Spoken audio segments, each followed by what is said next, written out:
तो फिल्म की शुरुआत होती है एक बुक से। एक खुशहाल किंगडम की स्टोरी है जहाँ के किंग और क्वीन बहुत ही ज्यादा रहमदिल हैं। इनके पास सब कुछ था पर कोई बच्चा नहीं था जिसके लिए वो हमेशा प्रे करते थे। फिर सर्दियों की एक खूबसूरत रात में इनकी ये विश भी पूरी हुई। एक खूबसूरत शहजादी इनके घर पैदा हुई जिसका नाम उन्होंने स्नो वाइट रखा। जैसे जैसे स्नो वाइट बड़ी हुई तो क्वीन और किंग ने उसे सिखाया कि बेशक यहाँ हमारा हुक्म चलता है पर असल में ये किंगडम उन लोगों का है जो इसके लिए काम करते हैं। तुम्हें भी एक दिन इसे संभालना पड़ेगा पर हम जानते हैं कि तुम ये काम पूरी ईमानदारी और नरमी से करोगी।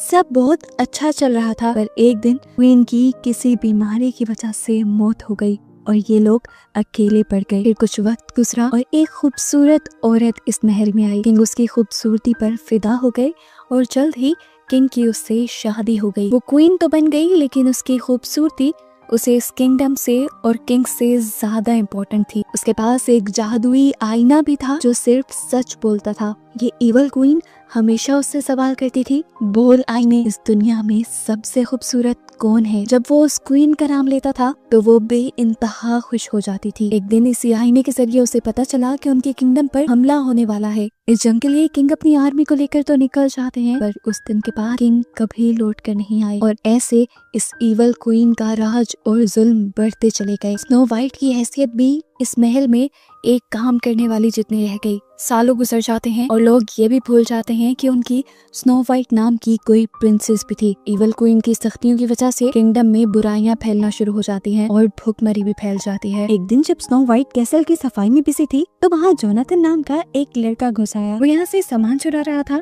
स्नो वाइट उससे कहती है, चोरी करना बुरी बात है, तुम ये खाना क्वीन की इजाजत से भी ले सकते हो। तुम्हें इन मुश्किलों का सलूशन निकालने के लिए क्वीन या प्रिंसेस से बात करनी चाहिए। जोनाथन हंसता है और कहता है, कौन सी प्रिंसेस? मुझे तो लगता है शायद वो जिंदा भी नहीं। अपने लिए ये जुमले सुनकर स्नो वाइट उदास हो गई। स्नो वाइट ने उससे कहा कि प्रिंसेस अभी भी जिंदा है और वो चाहती है अपने लोगों की मदद करना। जोनाथन ने कहा, उसने अभी तक कुछ किया तो नहीं। ये कहकर वो आलू लेकर यहाँ से चला गया। उसकी बातें स्नो वाइट के दिमाग में बैठ गई थी। उसने भी सोचा कि उसे अपने लोगों के लिए कुछ करना चाहिए। वो क्वीन से बात करने का सोचती है। वो इवल क्वीन को कहती है, आपको सबका ख्याल करना चाहिए, अपना माल लोगों को देना चाहिए ताकि उनकी मुश्किलें आसान हो। मुझे याद है डैड ने यही सब मुझे सिखाया था। हम हर साल एक खास दिन पर सब मिलकर एप्पल पाइस बनाकर लोगों में बांटते थे। उसकी बात सुनकर इवल क्वीन ने कहा, ये कीड़े इतनी आलीशान खाने के लायक नहीं। इतनी ही देर में इवल क्वीन के सामने सिपाही जोनाथन को भी पकड़ कर ले आते हैं। क्वीन उसकी चोरी के बदले उसका घर जला देने की सजा सुनाती है पर जोनाथन ने कहा, मेरा तो कोई घर ही नहीं। वो असल में डाकुओं का लीडर था और इससे पहले वो और उसके साथ ही किंग के लिए काम किया करते थे। ये सुनकर क्वीन ने कहा, फिर इसे तय खाने में जाकर फेंक दो, इतनी जोर से कि इसकी चीख से पूरा महल गूंज उठे। स्नो वाइट बोली, आप ऐसा नहीं कर सकती। डैड हमेशा सजा थोड़ी देते थे ताकि दूसरा इंसान बागी ना हो। स्नो वाइट की बातों से इवल क्वीन को और ज्यादा गुस्सा आ जाता है और वो जोनाथन को बिना कपड़ों के महल के बाहर खून जमाती ठंड में खड़ा करवा देती है। अब इवल क्वीन स्नो वाइट को भी बहुत बुरा भला कहती है और स्नो वाइट दुखी होकर गाना गाने लगती है, जिस गाने में वो अपने पेरेंट्स को भी याद कर रही थी और वो सारी विशेष मांग रही थी जो वो अपने लोगों के लिए करना चाहती थी। इसके बाद वो जोनाथन के पास आती है और उसे आजाद कर देती है। सिपाही उसे देख चुके थे और उसे पकड़े जाने से पहले यहाँ से भागना था। दूसरी तरफ इवल क्वीन दोबारा अपने जादुई आईने के पास बैठी थी। वो इस मर्तबा दोबारा वही सवाल करती है, वो आईने, इस पूरी दुनिया में सबसे खूबसूरत कौन है? आईने ने जवाब दिया, अब सबसे खूबसूरत तुम नहीं रही, अब सबसे खूबसूरत इस दुनिया में कोई और आ चुका है और वो है स्नो वाइट। क्वीन को ये सुनकर बहुत ज्यादा गुस्सा आया। वो जेलस हो गई। उसने अपने सबसे वफादार हिटमैन को बुलाया और उसे ऑर्डर दिया कि स्नो वाइट को मार दो और मुझे उसका दिल इस बॉक्स में ला कर दो।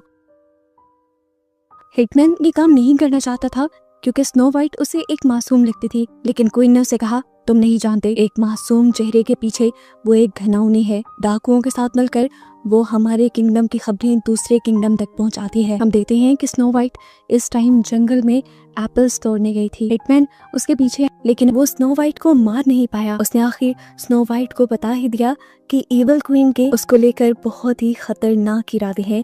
वो उसको मरवा देना चाहती है इससे पहले कि उसकी जान खतरे में आए। बेहतर यही है कि वो इस किंगडम से दूर भाग जाए। वो उसे ये भी बताता है कि क्वीन को तुम्हारे डैड के बारे में भी कुछ पता है, लेकिन वो छुपाए बैठी है। हिटमैन की ये बातें सुनकर स्नो वाइट को भी डर लगने लगा और वो जंगल की घनी गहराइयों में भागने लगी। के रास्ते बहुत खतरों भरे थे। कुछ मिनट बाद उसे नई नई क्रिएचर्स और जानवरों का सामना हो जाता था जो बहुत ही खूनखार थे। आखिर में जाकर उसे एक खूनखार दरख्त मिलता है जो अपनी जड़ों से उसे कैद करने की कोशिश करता है। इससे पहले कि वो दरख्त उसे कोई नुकसान पहुंचाता, नीचे से जमीन खुल जाती है और स्नो वाइट उसके अंदर गिर जाती है। ये कोई और ही दुनिया थी, बहुत खूबसूरत। यहाँ के छोटे छोटे जानवर सभी रहमदिल लग रहे थे जो स्नो वाइट को यहाँ के बने एक छोटे से घर में ले आते हैं। स्नो वाइट देखती है कि घर में सब चीजें बहुत छोटी थी और यहाँ पर छोटे छोटे 7 बेड भी थे। डरी और थकी हुई स्नो वाइट उन 7 बेड पर सो जाती है और ये जानवर उसे ब्लैंकेट उड़ा देते हैं। यही इसी दुनिया में अब हम 7 ड्राफ्ट्स को देखते हैं। ये सारे खुशी खुशी काम करके अपने घर लौट रहे थे। ये 7 डायमंड माइंस के अंदर काम करते थे, वहाँ से डायमंड्स और हीरे जवाहरात निकालते थे। अब जैसे ही ये अपने घर आए तो हैरान रह गए स्नो वाइट को अपने घर पर देखकर। स्नो वाइट को देखकर ये सारे डर जाते हैं और इधर उधर भागने लग जाते हैं और यहाँ खड़ा रह जाता है बस एक छोटा ड्वार्फ। इससे पहले कि वो भी यहाँ से भाग जाता, स्नो वाइट आहिस्ता से चलकर उसके पास आती है और उसे अपना इंट्रोडक्शन देती है। इससे पहले कि वो उसे ज्यादा कुछ बता पाती, यहाँ पर बाकी सभी ड्वार्फ अपने हथियार लेकर आ जाते हैं उसे मारने के लिए। उसे लगता है कि ये ड्वार्फ उसे अपने घर रखना नहीं चाहते, इसीलिए वो यहाँ से जाने लगती है। जबकि ड्वार्फ तो पहली मर्तबा एक इंसान को देखकर बहुत ज्यादा हैरान थे। बाहर निकलने से पहले वो सोचती है कि अगर वो यहाँ से निकली तो कहाँ जाएगी, इसीलिए वो ड्वार्फ को सब बताने का डिसाइड करती है और कहती है मेरा नाम स्नो वाइट है। इविल क्वीन मुझे मरवाना चाहती थी, इसीलिए मैं जंगलों में भागी और फिर यहाँ पहुँच गई। उसकी कहानी सुनकर इन सारे ड्वार्फ्स को काफी बुरा लगता है और वो अब अपने आप को भी स्नो वाइट से इंट्रोड्यूस करवाते हैं। एक एक करके ये अपना नाम स्नो वाइट को बताते हैं और ये भी बताते हैं कि वो हीरे की कानों में काम करते हैं। उनको देखकर स्नो वाइट उनसे कहती है मुझे आज समझ आया मेरे डैड क्यों कहा करते थे कि जंगल एक जादुई जगह है, शायद इसी जगह की वजह से। दूसरी तरफ अब हमें इविल क्वीन को दिखाया जाता है जिसे अपने आईने के जरिए ये बात पता चलती है कि स्नो वाइट अभी भी जिंदा है। वो जैसे ही हिटमैन का दिया ज्वेलरी बॉक्स खोल कर दिखती है तो उसमें एक एप्पल था। उसे हिटमैन के इस धोखे पे बहुत ज्यादा गुस्सा आता है। वो अजीब से अंदाज में गुर्राती है कि मुझे धोखा देने वाला बचेगा नहीं। अपने सिपाहियों के जरिए उसने हिटमैन को यहाँ बुला लिया था। बेरहमी से वो हिटमैन को मार देती। हिटमैन जानता था और उसने अपनी मौत कबूल भी कर ली थी, लेकिन मरने से पहले वो इविल क्वीन से ये कहता है कि अगर कतरा भर भी उसके दिल में रहम है तो वो स्नो वाइट को छोड़ दे। क्वीन उसकी बात नहीं सुनती। हिटमैन को भी वो खाई में फेंकने का ऑर्डर दे देती है और अपने सिपाहियों से स्नो वाइट को जंगल से ढूंढ के लाने का हुक्म देती है। जबकि यहाँ स्नो वाइट को दिखाया जाता है वो ड्राफ्ट के साथ थी। आज उसकी सुबह बाकी सुबहों से काफी अलग थी। ये ड्राफ्ट रोज की तरह आपस में गिरते पड़ते लड़ रहे थे और एक छोटे ड्राफ्ट को अपने मजाक का निशाना बना रहे थे। ऐसे वो बेचारा उदास होकर बाहर चला गया और स्नो वाइट ने ये महसूस कर लिया। अच्छी स्नो वाइट ने उसे समझाया, देखो ऐसे उदास होना मसलों का हल नहीं, हमें हर चीज का बहादुरी से सामना करना चाहिए। वो उसे विसल बजाना भी सिखाती है और थोड़ी ही देर में उसका मूड अच्छा हो जाता है। ये लोग जब वापस घर के अंदर जाते हैं तो हर चीज टूटी बिखरी हुई थी। ये सारे ड्वार्फ्स कौन काम करेगा इसीलिए लड़ रहे थे। तो स्नो वाइट ने कहा ये सारे काम जिन्हें वो बर्डन समझ रहे हैं, अगर वो सब लोग मिलजुल कर करें तो इन्हीं कामों में मजा भी आने लग जाएगा। स्नो वाइट यहाँ ये भी नोटिस करती है कि इन सब लोगों का गुस्सा असल में एक दूसरे से नफरत नहीं है, बस ये लोग एक दूसरे को अपनी बात नहीं समझा पाते। स्नो वाइट इनको समझाती है कि किस तरह एक दूसरे से बात करके सारे मसलों का हल निकाला जा सकता है और इस तरह इन ड्वार्फ्स की लाइफ में एक बड़ा चेंज आ जाता है। वो एक साथ मिलकर गाते हैं, काम करते हैं और खुश रहते हैं। यहाँ पर स्नो वाइट भी अपने बचपन की कहानियां सुनाती है जब उसका किंगडम प्यार से भरा था। उसके डैड और मॉम दोनों जिंदा थे। ये बातें करते करते उसे याद आता है कि हिटमैन ने उसे बताया था कि क्वीन ने उसके डैड के बारे में कोई राज छुपाया है। उन्हें तो लग रहा था कि जंग में किंग मर गए, लेकिन हो सकता था कि वो जिंदा हो। स्नो वाइट ड्वार्फ से कहते हैं हम उन्हें ढूंढ सकते हैं जंगल में डाकुओं की मदद से। उन्होंने बताया था कि वो पहले किंग के लिए काम करते थे। अब इन ड्वार्फ्स का भी काम पे जाने का वक्त था। वो भी निकल जाते हैं और स्नो वाइट भी निकल जाती है डाकुओं को ढूंढने के लिए। वो जंगल में इधर उधर घूम ही रही थी कि एकदम से किसी ने उसे दरख्त के पीछे खींच लिया। ये जोनाथन था जिसने उसे बचाया उन सिपाहियों से जो इवल क्वीन ने उसे पकड़ने के लिए भेजे थे। स्नो वाइट यहाँ पर जोनाथन को बताती है, मुझे लगता है कि डैड गिनी किंग अभी जिंदा है। जोनाथन उससे कहता है, हो सकता है, कुछ मैंने भी ये सुना था कि जिस किंगडम के साथ किंग लड़ने के लिए गए थे वहाँ पर किंग को कैद करके रखा गया है, लेकिन कहाँ ये मैं नहीं जानता। अभी ये लोग बात ही कर रहे होते हैं कि यहाँ पर जोनाथन के बाकी सारे साथी भी आ जाते हैं जो स्नो वाइट को बहुत ही रिस्पेक्ट से मिलते हैं। इससे पहले कि ये लोग किंग को ढूंढने का कोई बेहतर प्लान बना पाते, यहाँ पर बहुत सारे सोल्जर्स आ जाते हैं जिन्होंने स्नो वाइट को देख लिया था। जोनाथन और उसके सभी साथी बिना हिचकिचाहट के स्नो वाइट को बचाने का फैसला करते हैं। शाही सिपाहियों से लड़ने के लिए वो सारे आगे आ जाते हैं और स्नो वाइट को वहाँ से भागने को कहते हैं, लेकिन शाही सिपाही बहुत ज्यादा थे और ये डाकू थोड़े से। स्नो वाइट को इन लोगों की भी टेंशन होने लगी, इसलिए उसके जहन में एक चाल आई। उसने जाकर सारे ही शाही सिपाहियों के घोड़े खोल दिए, जिससे उन लोगों के अंदर अफरा तफरी मच गई और उन डाकुओं को भागने का थोड़ा सा वक्त मिल गया। जिसके बाद स्नो वाइट एक बड़ी सी पहाड़ी के ऊपर चढ़कर चिल्लाई, जिससे सभी सिपाहियों का ध्यान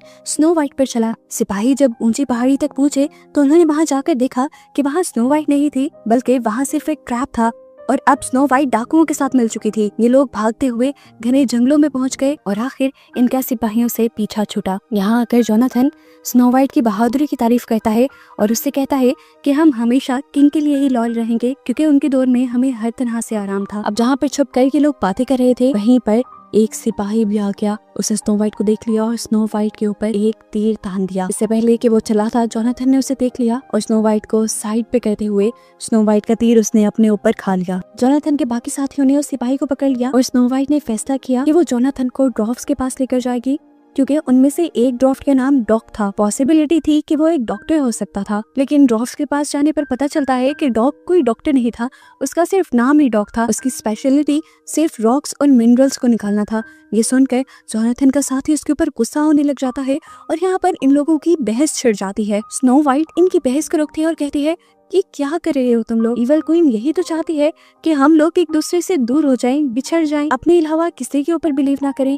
हालांकि ऐसा नहीं है, हम जब एक दूसरे की मदद करेंगे तभी सारे काम होंगे। स्नो वाइट की स्पीच सुनकर यहाँ पर काफी देर के लिए खामोशी छा जाती है और उसके बाद डॉक कहता है, वैसे तो मैं डॉक्टर नहीं हूँ, लेकिन जोनाथन को बचाने के लिए जो भी मैं कर पाया करूंगा। डॉग जोनाथन को लेकर अपने घर के अंदर चला गया। काफी देर बाद जब वो बाहर निकला तो उसके चेहरे पर उदासी थी। सभी उसे सवालिया नजरों से देख रहे थे, लेकिन इससे पहले कि वो कुछ बोलता, पीछे से जोनाथन जिंदा वापस निकल आता है, जिसे देखकर ये सभी खुश होते हैं। लेकिन जोनाथन अभी काफी वीक हो चुका था। खुशी में अब ये सब लोग जश्न मनाने लग जाते हैं। जश्न मनाते हुए और गाना गाते हुए स्नो वाइट और जोनाथन एक दूसरे के बहुत करीब आ जाते हैं।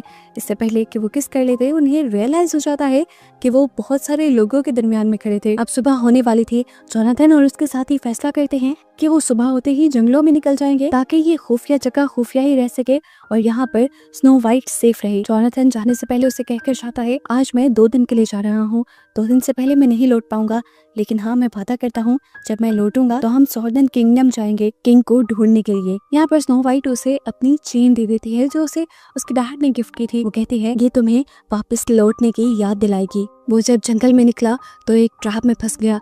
इससे पहले कि वो कुछ समझ पाता, इवल क्वीन के सिपाही उसे महल में ले आते हैं। यहाँ आकर क्वीन उससे सवाल करती है, स्नो वाइट कहाँ है? उसने अपने लहजे को बहुत फेक बनाने की कोशिश की कि मैं तो स्नो वाइट को जानता ही नहीं, लेकिन उसके गले में स्नो वाइट के लॉकेट ने सब सच बता दिया। ये चेन खींचने के बाद वो जोनाथन को तय खाने में पिंकवा देती है और खुद कुछ जादुई पोशन से जादू बनाने लगती है। और यहाँ हमें इस इवल क्वीन की हकीकत पता चलती है कि दरअसल वो एक विच है, एक जादू करनी है। इसके बाद उसने वो पोशन पी लिया और पोशन पीते ही वो अजीब सी होने लगी और एक बूढ़ी विच में बदल गई।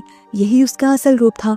उसने जादू से अपनी खूबसूरती बनाई हुई थी। इसके बाद वो एक सेब लेती है और उसके ऊपर पॉइजन्ड एप्पल वाले कुछ स्पेल्स पढ़ते हैं। आम लफ्जों में वो सेब के ऊपर कोई जादू कर देती है ताकि ये सेब खाते ही स्नो वाइट एक गहरी नींद में चली जाए। यहाँ हमें दिखाया गया कि जोनाथन इस तहखाने से निकलने की कोशिश कर रहा था। यहीं पर उसे हिट स्पेन भी मिल गया। यहाँ सीन का ठोकर हमें स्नो वाइट को दिखाया गया जिसके पास से सारे ड्वार्फ अपने काम पे चले गए थे।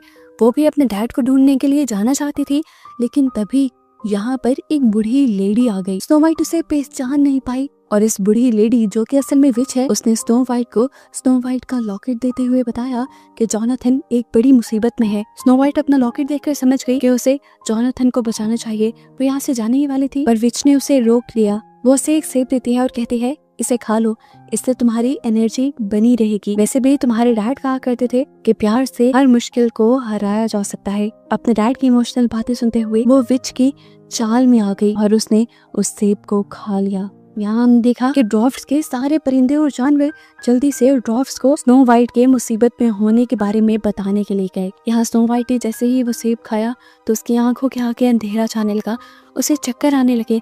उसने पूछा इसमें क्या था, तो यहाँ इस ईवल विच ने वही लफ्ज बोले जो वो ईवल क्वीन बोलती थी। और ऐसे ही स्नो वाइट को पता चल गया कि असल में ये वो ईवल क्वीन थी जो स्नो वाइट को अपना दुश्मन समझती थी। अब स्नो वाइट गहरी नींद में चली गई। इस पूरे किंगडम में गहरे काले बादल छा गए और वो ईवल विच धुआं बन के यहाँ से गायब हो गई। यहाँ जब स्नो वाइट के पास सारे ड्वार्फ और एनिमल्स आए तो सभी दुखी हो गए स्नो वाइट को लेटा हुआ देखकर। उन्हें लगा कि स्नो वाइट मर गई है। ये लोग अब कुछ नहीं कर सकते थे। ये लोग स्नो वाइट को एक खास जगह पर लिटा देते हैं और उसे फूलों से ढांप देते हैं। महल के तहखाने में दिखाया गया कि हिट्समैन और जोनाथन ने मिलकर वहां की एक दीवार तोड़ दी थी, जिसकी दूसरी तरफ से पानी का एक रास्ता होते हुए जंगल में जाता था। हिट्समैन जोनाथन को करिश देता है और वो फौरन जंगलों की तरफ भागता है, जहाँ पर उसे कुछ जानवर मिलते हैं जिनकी घबराहट से वो पता चला लेता है कि जरूर कुछ बुरा हुआ है। वो जैसे ही ड्वार्फ्स के घर के पास पहुंचता है तो स्नो वाइट को मरा हुआ देखकर दुखी हो जाता है। दुख में चूर वो स्नो वाइट के पास जाकर बैठा और उसने स्नो वाइट को किस की। जोनाथन की किस करते ही स्नो वाइट को होश आ गया और इन सभी के अंदर खुशी की एक लहर दौड़ गई। होश में आते ही उसने जोनाथन को बताया कि असल में ये सब कुछ ईवल क्वीन की वजह से हो रहा है। वो दरअसल एक विच है, उसी ने प्लान बनाकर हमारे डैड को जंग के लिए भेजा था और खुद ही अपने ही लोगों को भेजकर उसने किंग को मरवा दिया। वो लोग अभी ये बातें ही कर रहे थे कि स्नो वाइट के हाथ पे आकर एक स्नोफ्लेक गिरा, जिसे देखते हुए स्नो वाइट ने फैसला किया कि अब वो वक्त आ गया है कि उसे सब कुछ संभालना होगा और उसे ईवल क्वीन से लड़कर अपना किंगडम उससे बचाना होगा। उसे अब अपने किंगडम के लोगों को वो क्वीन देनी होगी जो वो डिजर्व करते हैं, जो उन्हें प्यार दे और उनके हालात को बेहतर कर दे।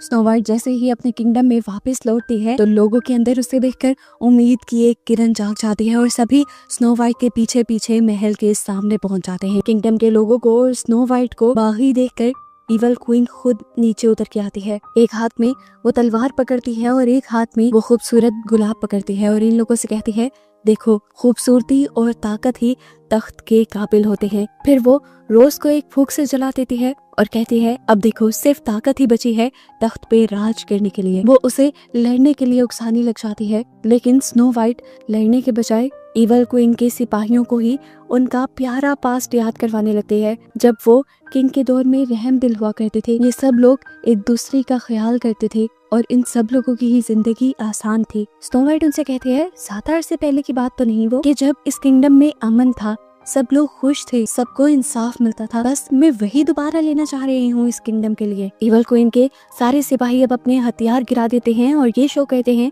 कि वो अब स्नो वाइट का साथ देंगे। क्वीन ये देखते हुए कि उसकी ताकत तो उसके हाथ से जा रही है, वो स्नो वाइट के ऊपर ही हमला करने लगती है, लेकिन ठीक वक्त पर कोई उसका चाकू ही तीर से उसके हाथ से गिरा देता है और देखने को मिलता है कि ये असल में एक ड्वार्फ था जिसने स्नो वाइट की जान बचाई थी। अब यहाँ पर सभी ड्वार्फ भी आ जाते हैं जो स्नो वाइट और लोगों का साथ देने के लिए खड़े हुए थे। क्वीन गुस्से में महल के अंदर जाती है, जहाँ उसका वो जादुई आईना था। जादुई आईना ये सब कुछ देख रहा था। ईवल क्वीन इस जादुई आईने को एक और मर्तबा बुलाती है। ईवल क्वीन उससे पूछती है, बोल आईने, इस दुनिया में सबसे ज्यादा खूबसूरत कौन है? आईना बोलता है कि सबसे ज्यादा खूबसूरत इस दुनिया में स्नो वाइट है और रहेगी। उसकी खूबसूरती जाहिरी नहीं है, उसकी खूबसूरती दिल से निकलती है। वो अपने इंसाफ और रहम दिली की वजह से लोगों के दिलों पर राज करेगी। वो क्वीन से कहता है कि तुम्हारी ब्यूटी कभी भी तुम्हारे अंदर तक गई ही नहीं, तुम्हारी जाहिरी खूबसूरती कुछ नहीं कर सकती। गुस्से में वो कोई चीज मारते हुए इस जादुई आईने को ही तोड़ देते हैं। आईना हजारों टुकड़ों में टूटता है और ईवल क्वीन की बॉडी भी घूमने लग जाती है। काली होकर उसकी बॉडी धुएं में तब्दील होकर उसी जादुई शीशे के अंदर चली जाती है और क्वीन हमेशा के लिए इस शीशे में कैद होकर रह जाती है और हमें पता चलता है कि इस क्वीन की सारी ताकतें असल में इस जादुई आईने की वजह से ही थी। ऐसे इवल क्वीन के खात्मा होते ही स्नो वाइट अपना तख्त संभाल लेती है। स्नो वाइट के आते ही इस किंगडम में खुशी की लहरें फैल जाती हैं और बस इसी के साथ ये खूबसूरत कहानी यहाँ खत्म हो जाती है।